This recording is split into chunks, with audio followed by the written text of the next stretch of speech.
മണിയംകുന്ന് തിരുഹൃദയ ദേവാലയത്തിൽ ദേവദാസി കൊളത്താമ്മയുടെ 40ാം ചരമവാർഷികാചരണം ഡിസംബർ 18-ന് നടക്കും. രാവിലെ 8:15-ന് പാലാ രൂപതാധ്യക്ഷൻ മാർ ജോസഫ് കല്ലറങ്ങാട്ട് കൊളത്താമ്മയുടെ ഖബറിടത്തിങ്കൽ പ്രാർത്ഥനാ ശുശ്രൂഷകൾ നടത്തും.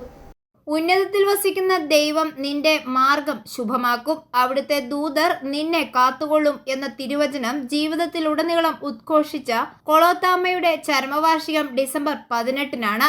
ആത്മാക്കളുടെ രക്ഷയ്ക്ക് വേണ്ടി സ്വയം സമർപ്പിച്ചതായിരുന്നു ആ ജീവിതം. നിസ്സാര കാര്യങ്ങളുടെ സിസ്റ്റർ എന്നറിയപ്പെടുന്ന കൊളത്താമ്മയുടെ മണിയംകുന്നിലെ കബറിടം ഇന്ന് അനേകർക്ക് ആശാ കേന്ദ്രമാണ്.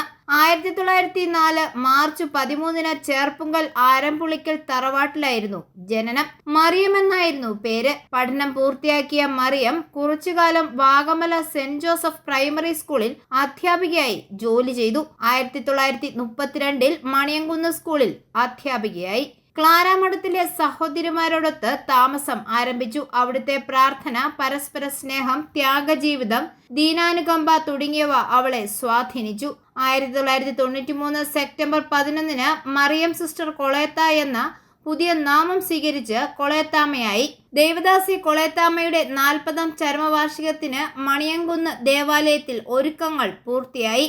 മണിയംകുന്ന് തിരുഹൃദയ ദേവാലയത്തിൽ ദേവദാസി കൊളത്താമ്മയുടെ 40ാം ചരമവാർഷിക ദിനാചരണം നാളെ നടക്കും. രാവിലെ 8:15-ന് പാലാ രൂപതാധ്യക്ഷൻ മാർ ജോസഫ് കല്ലറങ്ങാട്ട് കൊളത്താമ്മയുടെ ഖബറിടത്തിങ്കൽ പ്രാർത്ഥനാ ശുശ്രൂഷകൾ നടത്തും. തുടർന്ന് മോൺസിഞ്ഞോർ ജോസഫ് മലേപ്പറമ്പിൽ ആഘോഷമായ വിശുദ്ധ കുർബാന അർപ്പിക്കും. ശേഷം നേർച്ച സദ്യയും നടത്തും. Provincial superior sister Jessy Maria FCC, Maniyamkunnu പള്ളി വികാരി father George Theruvil, vice postulator sister Ansilia FCC എന്നിവർ ചടങ്ങുകൾക്ക് നേതൃത്വം നൽകും. i4A news, Pala.